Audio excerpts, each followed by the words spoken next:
2 days ago, I embarked on a journey to explore a remote beach on the Canary Islands. And apart from that beach, there were a lot of other beautiful places that I wanted to visit on the island of Fuerteventura, where I'm currently at. But sadly, I only have a very limited time of around 4 days to do so. And in this video, I want to explain how I plan my photography trips to maximize the things that I can do there. And maybe you can learn something from that. So let's dive right in.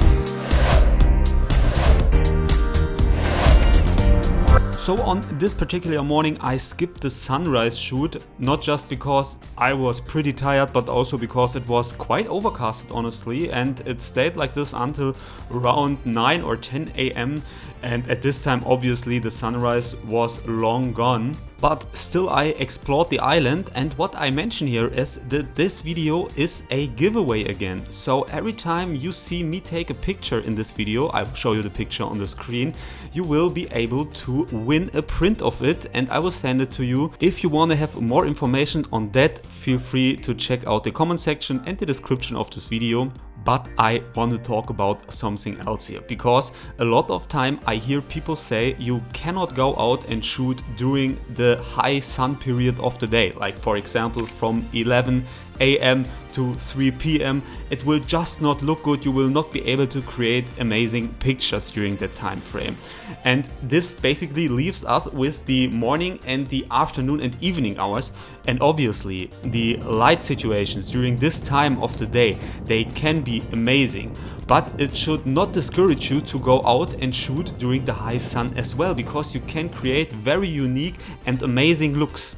And especially when you are limited in your time that you have available on certain locations, you should definitely go out and shoot during the whole day and not just the morning and the evening hours, because I think you are missing out if you do so. And this is definitely a tip that I can give you, that I learned basically the hard way, because I missed out a lot of times. I left the camera at home and then I regretted it later on when I saw maybe compositions or situations that I wanted to shoot but I just couldn't, or I only had my phone. So this is definitely something that you should keep in your mind. And as you can see, for example, I photographed this beach shot here during the high sun period of the day. The sun was basically right above my head, so arguably the worst position the sun can be in your photo. But honestly, I think the look of this photo is pretty cool. It just works out in this way, at least for me. That's obviously personal taste, but I think this looks honestly pretty cool. And also what you can do is explore with your drone if you have one. Like for example, as you can see in this clip, flying the drone around during the high sun periods of the day, it looks absolutely amazing. It gives you the summer vibes, and honestly I think it's worth it trying that out as well. But other than taking pictures and shooting videos with my drone, I obviously also enjoyed the weather, took a swim in the ocean, and then it was already time to head back to my Airbnb to prepare for the sunrise shoot, but I will explain you more on that in a second. So for the sunset photo shoot today, I once again want to go to the Mirador de Astronomico, the viewpoint we've visited yesterday morning. It looked absolutely incredible during the sunrise. It was a little bit cloudy, but okay. But I want to see how the light looks on this beautiful mountains during sunset today. So we drive there now and then we will see what we can do there. So let's get started. So while we are heading to the Mirador de Astronomico again, I briefly want to explain how I find these spots, and this might not come as a surprise that I use Google Maps a lot. But you can not just use Google Maps to find famous locations, like for example that are recommended in blogs or other YouTube videos, travel vlogs, whatsoever. You can also find hidden gems basically by taking a look around and choosing locations that might not seem so famous in the beginning. And when it comes to landscapes like this, volcanic landscapes, mountain ridges, there are nearly endless possibilities of shooting that. And every angle can look beautiful, and you don't have to go to the super famous locations where there might be a lot of people who are already shooting there, which can be annoying sometimes. So this is something that I would definitely recommend, going to spots that not seem super famous in the first place. And in the year 2025 we have basically pictures of of everything. So even the not so famous spots on Google, they nearly all have reference pictures from other people there that you can look up, and I found really beautiful places doing that. Another thing that I also can recommend is prioritizing the morning hours over the afternoon hours. And you know, that's not the best example right now because I'm going there during the afternoon, but if you are not sure if a spot is overloaded with people, I would suggest try it out in the early morning, because most people will be there in the afternoon and evening hours or during the day, but not necessarily in the morning hours. So yeah, this is something that I can recommend as well. And I always try to choose a maximum of 2 or 3 locations a day that I want to visit and take pictures of, because if you plan too much, there is the possibility that you will not be able to go to every place that you want to, or your time on the locations is way too short to do any significant photography, because sometimes you have to hike, for example, for a little bit, and when you have to walk for an hour to get to your spot first, then you also have to hike an hour back and you want to take pictures there as well. So you need to plan in a lot of time, and this is something that I do before I even leave, because this will take some time to plan. And you know, when you are on the locations, it's better, you know, to spend the time in nature and taking pictures than to sit in front of a computer and plan anything out. But that's not to say that you cannot find amazing places on the go, basically. So always keep your eyes open and maybe talk to other people as well, other photographers that you might find on the different locations. Talk to them, maybe they can give you tips, and I found some beautiful places through that as well. Now a little bit more to the spot we are just visiting here, and again it was so incredible windy there that, you know, I could barely let the drone fly. I tried it, but I was genuinely scared that I lose this thing there because it was so windy. I got the wind warnings all the time, and honestly I nearly couldn't stand up at some points because it was so windy. However, the drone flew a little bit, but yeah, I decided to bring it back pretty fast because I was too scared that it might crash. And on the way back, you can see it now, I created some of my favorite drone shots of all time. Basically, I will show them to you here. You can basically see the moon in this shot and the setting sun which illuminates the clouds, and I just pointed the camera of the drone as straight up as I could and captured that, and I think it looks absolutely stunning. I love this shot, so let me know what you think of that. Yeah, but it was already time to head back to the Airbnb and call it a day.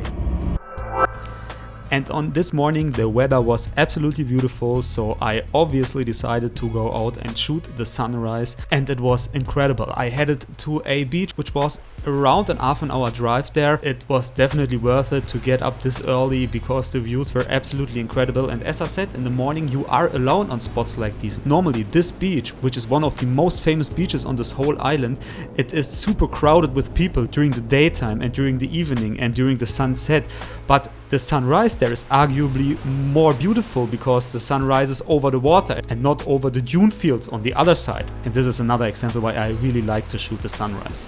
And while we are talking about that, I would definitely recommend you get a sun tracker app, or you look it up on the internet beforehand where the sun sets and where the sun rises, because this is really important for choosing when to go where, basically, because some spots are more beautiful during the sunrise, like for example this, and others are more beautiful during the sunset. So, as you just saw, I went out and shot the sunrise today. It looked absolutely beautiful. And now I just headed back to my apartment here, took some breakfast, and now I'm headed for the Playa de Cofete, arguably one of the most remote areas of this whole island. So I will go there now and then we will see what we can do there. So let's go. And with that, we are off to the Cofete Playa again. And as I said before, the drive there will take around 2 hours, not because of the distance, but because of the poor roads. Basically, they are unpaved for the last 20 to 30 kilometers, and that just takes time because you just can drive really slowly there. But after driving there for 2 hours, I was rewarded with these amazing views again, and I honestly think this is one of the most amazing beaches that you can find in Europe. I mean, it always depends a little bit on what you think of when you think of beautiful beaches. This one is really rough, but yeah, I really like this rough nature. It looks very untouched. Obviously there are other people, you know, it's not like in the middle of nowhere. And again, I visited this place in the daytime hours today, and I still think I got some amazing shots today. So definitely worth going out. And some people might ask now, you always talk about having so little time on your locations, why not just book a longer holiday? And this is obviously a valid point, but keep in mind that this is not like my yearly holiday with family or my girlfriend. These trips, I do them solely for me, for my personal pleasure, and I also have other work to do. For example, we have the summer month right now, and I have a lot of work because I'm a wedding photographer, and most people, they tend to have their wedding in the summer months because the weather is so nice, obviously. So if you are a little bit like me and you have time restrictions, maybe because of work, maybe because of money, maybe because of other time related issues, I think you can still go out. It's still worth booking that flight and heading out and explore new places, even though your time may be limited by a lot of external factors. And this video is for you if you happens to be one of these people. And I believe when it comes to photography, there are a few people out there who are like me. For example, I will not be able to do photography in this extensive way when I'm on vacation, for example, with friends or family or girlfriend again, because, you know, they really don't enjoy getting up at 5 a.m. in the morning and heading out to some distant beach or some mountain peak to take pictures of the sunrise. This is something that I can do for myself, but it's really hard to find like-minded people which are not so into photography like I am. So with that said, back to the action, and it was already time again to leave, and I didn't stay until sunset on this day because again I have to drive over unpaved and really dark roads with no lights whatsoever, and I don't have a car which is suited for that really good. So I decided not to do this in the absolute dark. Instead, I wanted to head to another spot to shoot the sunset, and this is where we are going now. This is basically also a viewpoint I found over Google Maps, and this viewpoint most likely will not be recommended in blogs or something like that because it's just not so famous. However, I still think it's quite impressive, honestly. When I arrived there, I let the drone fly again. It was super windy, but I managed to get some shots, and the sunset there looked absolutely beautiful. I really enjoyed it, and yeah, just looked over this beautiful volcanic landscape before heading back to the Airbnb. And then it was already time to go to bed again, so I will call you back tomorrow morning. Good morning and welcome to the last day of this short photography trip. So because the flight only leaves like at around 8 p.m. this evening, I have plenty of time left. It's 8 a.m. in the morning right now. So yeah, I will clean up everything here and then I will check out. Then I head to the beach, maybe take a swim, let the drone fly, we will see. And then we will head home, and hopefully the pictures turned out to be pretty nice. I think a few of them, especially from the drone, could be pretty cool. So we have to see, but for now, let's go. And with that, I started my last day on this island, enjoyed the weather, took a swim, and then I explored one of the tourist village, basically, where all the big hotels are. That's not something that I enjoy really much, honestly, but I wanted to get ripped off by some local souvenir shops and get some souvenirs.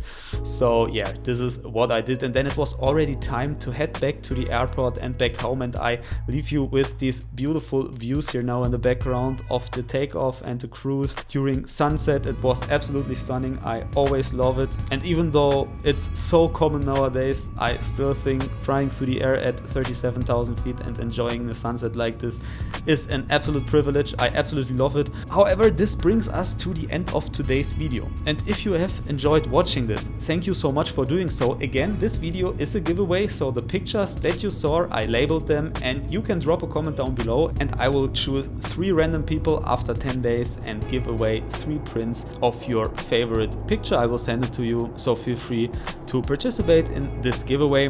But for now, I wish you a great day, I wish you a great week, and I hope I see you in next week's video. So see you then, and goodbye.